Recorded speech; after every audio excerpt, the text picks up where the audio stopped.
standing up for what you believe in, standing up for what's right. And if we don't take a stand against,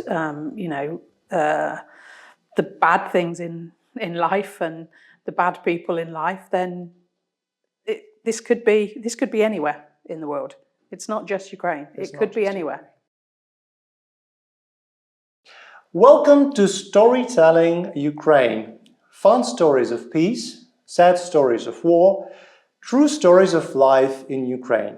And I'm very happy that today we are joined by Tracey Clatworthy. Hello, Tracey. Hi. So, first of all, thank you for finding the time. I know that you had a very busy couple of weeks and months, and still you found the time to talk to the international audience and share your experiences of Ukraine. But the first question is, how did it happen that you have a Ukraine story to share? So I have been involved with the European Trauma Organisation for many years, since about 2011. And more recently, I became the Director of Research and Development for the organisation. And working with Dr. Carl Tees, he basically asked me if I would look at a proposal to take the European Trauma course to Ukraine. It was a bit of a challenge with myself, I think, at the time, just to say, okay, this is a country at war. My own government tells me not to go to a country at war. So how do I make this happen? Because morally, I thought it's the right thing to do. Right. So, whether from choosing to come to a country at war is one thing, but it was the right thing to do. And from the things that I could gather and the things that I'd heard and the things that I'd read, it was skills that the country needed and an educational program that the country needed. So it became a bit of a no-brainer, really. All right. So I contacted the WHO and talked to them at great length about how we could make this happen. And eventually, after about 4 months, we came up with a plan. I visited the country in November just to see if the infrastructure could manage the program, right, and to meet some of the colleagues that we potentially would be working with. And sort of the rest is history, really. And so we've just completed 5 weeks in the country and have delivered the program to over 98 candidates, created a proper infrastructure for them to continue to deliver the program, and also developed a vast number of instructors as a result. Excellent. So excellent. It's been an absolute honour and privilege to do that. Excellent. So great, really great initiative. And you mentioned that you came here to prepare the mission, to prepare this 5-week training course. Yeah. And you read about Ukraine, you heard something on the news, and you heard something from the colleagues. So what were some of the things that didn't meet your original expectations? I think when I came in November, it was very much a whistle-stop tour. So I came, we were shown around training centres, hospitals, and it was very much a hospital type of thing. So I didn't actually get to see any of the cities, really, that I was in. We went on the overnight train, which is the most uncomfortable thing ever. And then literally just went to the half a dozen hospitals across different regions. So I really didn't get to see much of the country, but I had been given a security briefing of sort of like what to expect. And I actually at no point ever felt unsafe here. I know it was a very short visit, And we did hear some air raid alarms going off, but I still never felt unsafe. And the people around me, they were getting on with their life. It's very different being a stranger or an outsider, a visitor to a country, when you're not entirely certain what's happening or what you should be doing. But actually, the local people were amazing. They were so kind and, very accepting of the fact that I may have to go, even if you don't go to a shelter. But as I say, at no point did I ever feel unsafe anywhere. And there's very little sort of street crime or anything like that. So as towns and that I went to, they were a pleasure to be in. Excellent. So you mentioned traveling and taking the overnight train, which is an adventure in itself. It is an experience in itself. It is quite an experience. So what are some other things that felt very different from Europe, from the UK, from other parts of the world? I think because I'm a nurse by background and have worked in the NHS for nearly 40 years,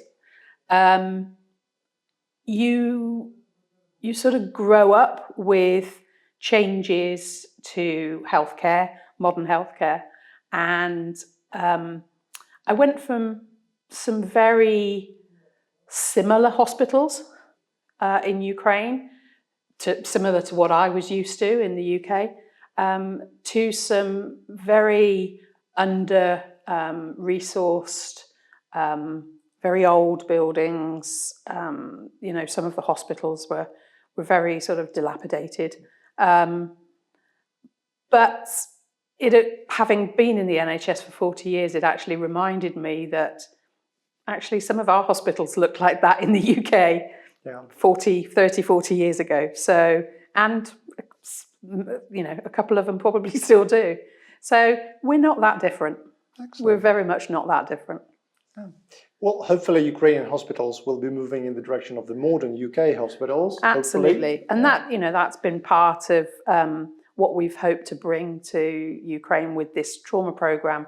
It's a reconfiguration of services. It's a modernisation of healthcare, and the Ministry of Health have been brilliant, very welcoming to some of our ideas, and it's been an absolute pleasure working with the team at WHO and the Ministry of Health to try and support this program. And it's mostly about people, right? It's not about the It's absolutely about people, and it's not about the buildings at all. And care is care, regardless of where you are. And some of the care that I've seen given in the hospitals has been brilliant. Mm-hmm. And the clinicians that we've met on this program have been absolutely amazing. They are so dedicated, they work so hard, and they are incredibly bright and intelligent clinicians. They're extremely hardworking, and I would feel absolutely in safe hands with any one of them looking after me, because they've been amazing. Excellent. So you've met quite a lot of people here in Ukraine. Yeah, in a fairly short period of time. A fairly short period of time. So what are some of the stories that you're taking back home about these people? Because, we can tell a lot of general things, but it's, all these little stories that make up the overall experience. Yeah. So what are your takeaways? What are you taking home with you? I think one of the things has been very much, don't underestimate the people of Ukraine, because they have a huge amount of heart. They're incredibly hard workers. They just don't stop. And particularly in the training centres that we've been in and the hospitals, they just don't stop. I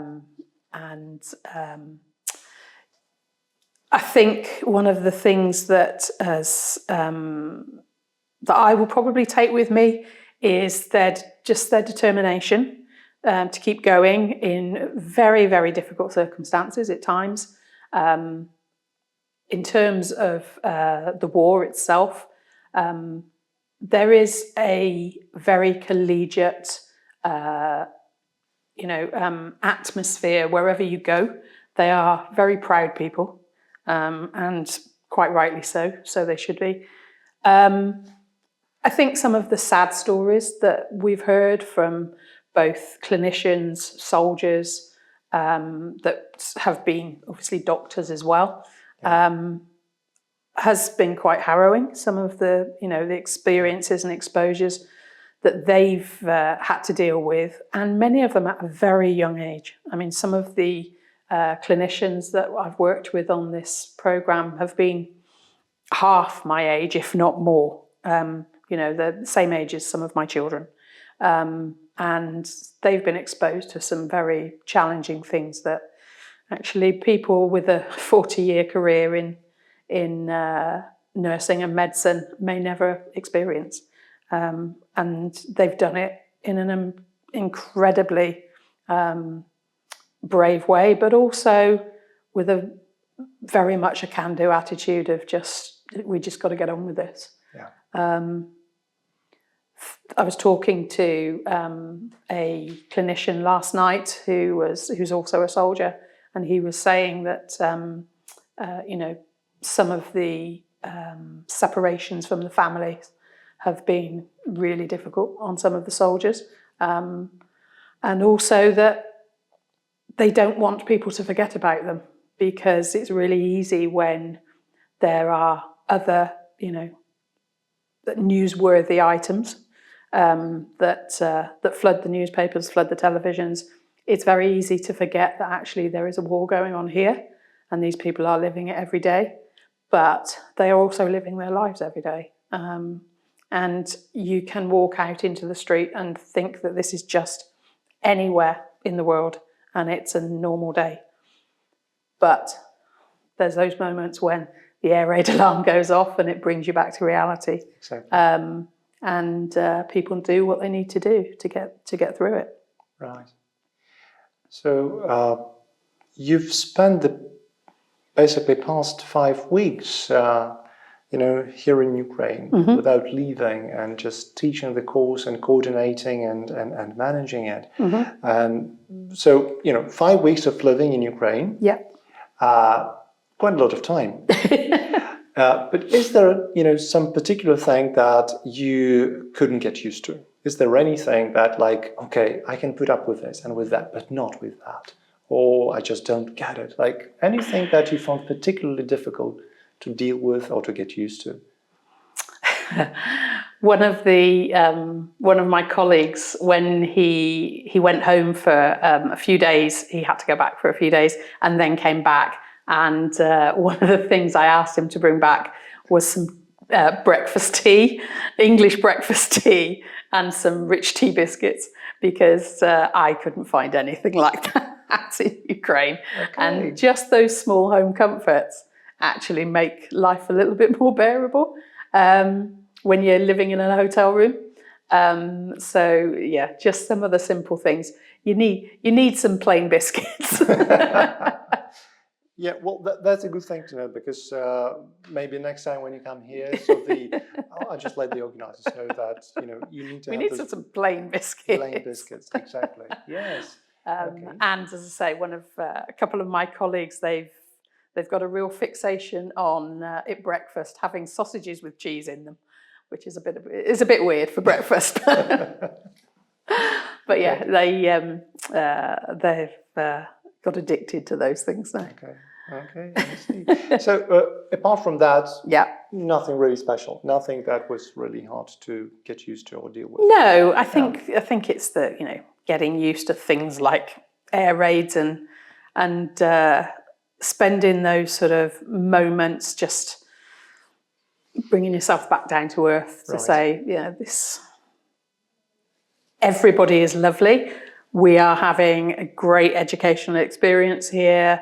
Things are brilliant, and it's just remembering sometimes that there is a war on. Yeah.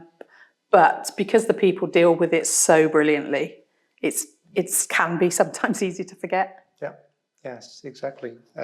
Well, it's easy to forget when you're here and you're far from the active combat zone and you don't hear the air raid alert. Yeah. And then, it really is easy to forget. But we shouldn't.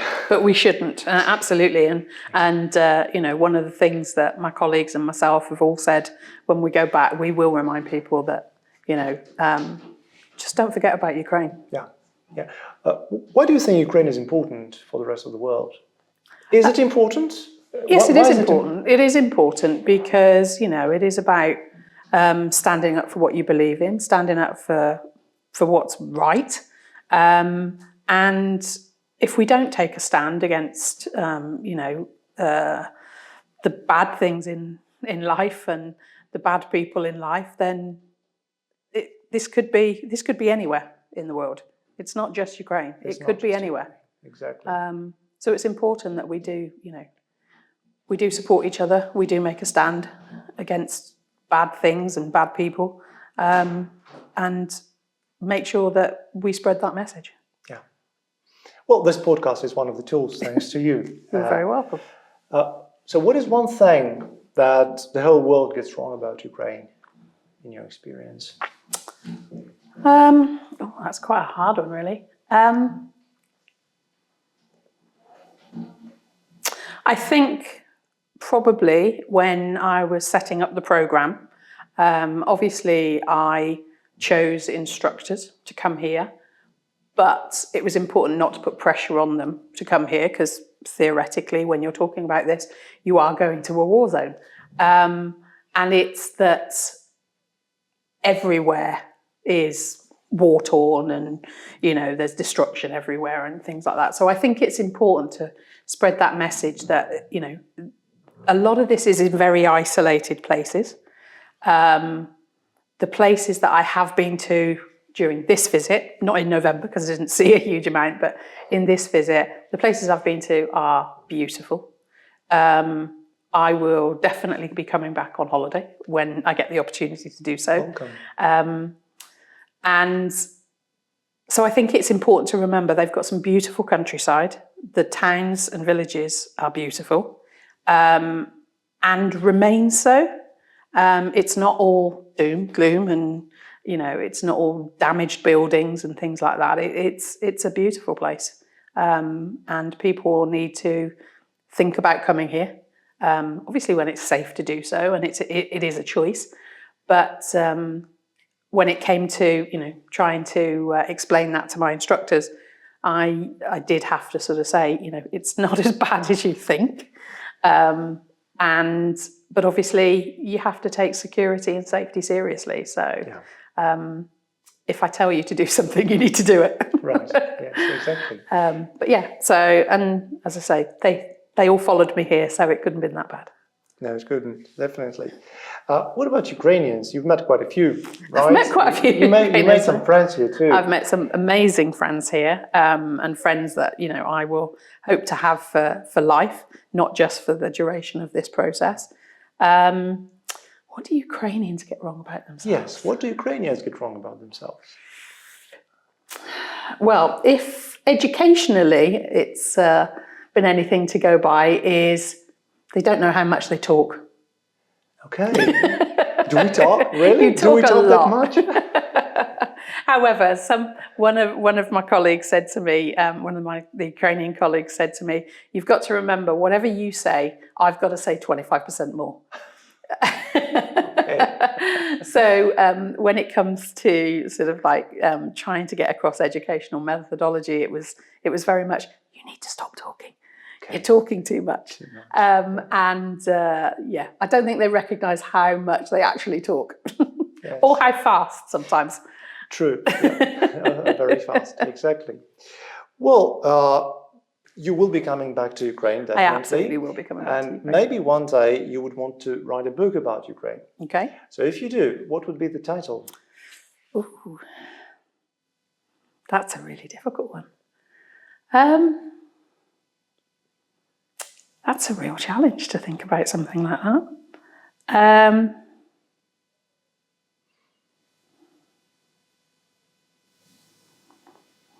Ooh, you've really put me on the spot. I'm going to have a few minutes to think, I think. It's okay. I'll grab a special present for you while you're thinking. It's no problem. Because there is something special I prepared for you. Okay. But I'll give it to you only if you come up with the title. Only if I come up with the title? Yeah. Oh, gosh. No, I'm kidding. It's no pressure. And I'll open you, this little secret. So the title of the book that the guests come up with becomes the title of the episode. Okay. So that's why I really let my guests choose the title for their own episode. Yeah. But if you don't come up with something, it's no problem because, you've mentioned so many nice things about Ukraine and interesting things about Ukraine. I hope for the international audience, like some eye-openers for them. So yeah. We'll choose a good title. Don't worry about that. We will choose a good title. So Tracey, thank you so much. You're very welcome. Thank you for everything you have done and you are doing for Ukraine. Thank you for being so brave, for coming here and for all your support. And I guess that you really made a difference. I hope so. I hope so. And now, on top of everything you've done for Ukraine, you are officially Ukraine's storyteller. Oh, wow. So this is a badge that you can now proudly wear. That's brilliant. So thank you, Tracey, once again. Thank you so much. That's amazing. Thank you so much for that. That will go on to, well, not onto my Vyshyvanka, obviously. Not on your Vyshyvanka, of course not, but yes. But that's brilliant. Thank you so much for that. Thank you, Tracey. It's been a pleasure. Thank you. Thank you, Tracey. You're welcome. Thank you, and thank you for joining in. And please stay with us as long as it takes. There will be more episodes to come. Bye-bye.